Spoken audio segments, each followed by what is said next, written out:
bá òkú. When the rain refuses to pour, we pray to Elédùmarè to shower his blessings. Àmọ́ ọ̀rẹ́ wa, bó ti wù kí ilẹ̀ ó le tó, bó ti wù kí ilẹ̀ ó gbẹ tó, òjò wẹ́líwẹ́lí will definitely soften the dry land. Ṣùgbọ́n bá ò tíì kú, ìṣe ò tán.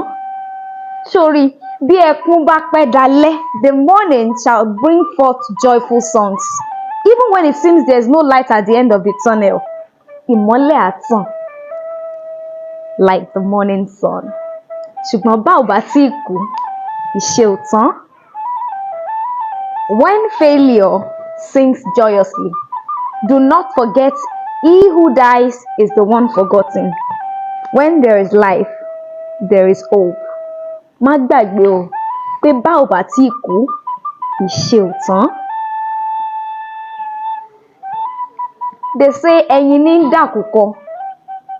Ṣùgbọ́n gbogbo wa náà la jọ mọ̀ pé tẹ́yin ò bá tíì dòbu, the egg becomes a beautiful chick in rainbow colors.